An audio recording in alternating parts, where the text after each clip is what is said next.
अस्सलाम वालेकुम mothers. 10 ways to make bond with your baby in warm है हमारी आज की वीडियो का टॉपिक। अगर आपको नहीं पता कि आप अपने बेबी के साथ कैसे कनेक्ट करें तो हम आपके लिए कुछ टिप्स लेकर आए हैं जिनकी हेल्प से आप अपने अनबॉर्न बेबी के साथ वार्म में ही कनेक्शन बना सकती हैं।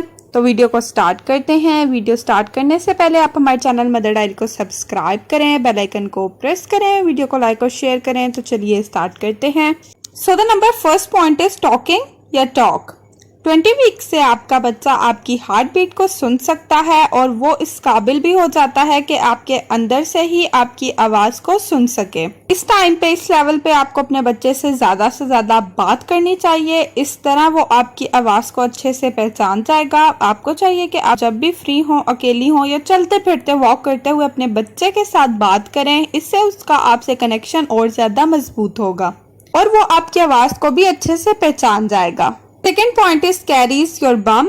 एक सॉफ्ट और सूथिंग सा टच आपके बच्चे को रिलैक्स करता है और आपके बच्चे के बीच में एक बॉन्ड बनाता है, एक कनेक्शन बनाता है जिसे आपका बच्चा बहुत ज्यादा रिलैक्स फील करता है। तो अपने बम्प यानी अपने बेली बम्प को अपने हाथ से कैरी करें, पकड़ें जब भी आप अकेली हो, बैठी हो।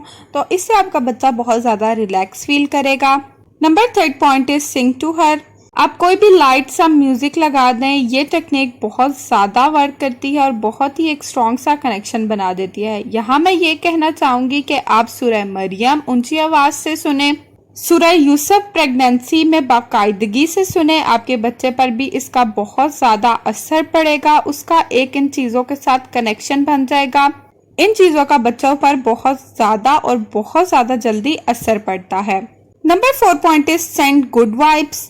माँ की कोख में बच्चा बहुत ज्यादा एक्टिव होता है रात में या फिर जब माँ रेस्ट करती है। इस टाइम आप इसको कोई स्टोरी सुनाएं, कुछ दुआएं पढ़ें और कुछ ऐसा करें कि आपका बच्चा रिलैक्स फील करे। इससे आपका बच्चा रिलैक्स रहेगा। अगर आपका मूड अच्छा होगा, अगर आपकी तरफ से उसको गुड वाइब्स मिलेंगी, आपका मूड अच्छा होगा, तो इससे आपका बच्चा भी बहुत ज्यादा हैप्पी और हेल्दी रहेगा। Number 5 one is practice breathing exercises. रोज मामूल से इनहेल और एक्सेल वाली एक्सरसाइज करने से ना सिर्फ आप रिलैक्स फील करती हैं बल्कि आपके बच्चे तक भी ऑक्सीजन बहुत अच्छे से जाती है और वो रिलैक्स फील करता है। तो इस चीज को अपना मामूल बना दें कि आपने डेली इनहेल एक्सेल एक्सरसाइज करनी है। इससे आपके बच्चे को प्रॉपर न्यूट्रिशन ऑक्सीजन मिलेगी। Number 6 point is take a prenatal massage. इस चीज को रूटीन बना लें कि आपने अपनी बेली पे थोड़ा सा ऑयल डाल के हल्के हाथों से मसाज करना है और आहिस्ता आहिस्ता से अपने हाथों को बेली के ऊपर मूव करना है। याद रखिए कि आपने बहुत जोर से नहीं दबाना, इससे बच्चे को खतरा हो सकता है। आपने बहुत ही हल्के हाथों से मसाज करना है। इस टेक्निक को यूज करके आप फील करेंगे कि आपका बेबी किक करेगा या फिर मूव करेगा। मसाज स्ट्रेच मार्क्स को भी बहुत ज्यादा कम करता है, तो इसलिए आप डेली मसाज करें। इससे भी आपका और आपके बच्चे के बीच में एक अच्छा सा कनेक्शन बिल्डअप हो जाता है। Number 7 point is make something for your baby before birth. यानी कि अपने बच्चे के लिए कुछ ना कुछ बनाएं उसके पैदा होने से पहले, जैसा कि सॉक्स, कपड़े, नैपकिन। आप कुछ भी अपने हाथों से बना सकती हैं। जैसे कि पुराने जमाने में माएँ, दादी, नानी सब बना कर देती थी, तो आप अपने बच्चे के लिए कुछ ना कुछ अपने हाथ से जरूर बनाएं। ये भी एक एहसास है, इससे भी एक बहुत ही अच्छा बॉन्ड क्रिएट होता है। Number 8 point is schedule some relaxation. अपने रिलैक्सेशन के लिए एक टाइम फिक्स करें। बच्चा भी आपके साथ रिलैक्स करेगा।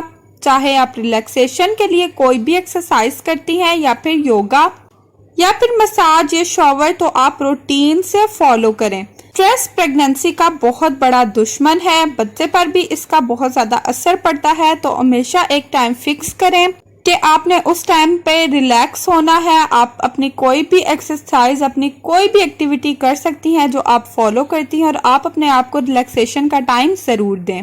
इससे आपके और आपके बच्चे के बीच में एक बहुत ही अच्छा सा कनेक्शन बिल्डअप होगा। Number 9 point is routine some family time.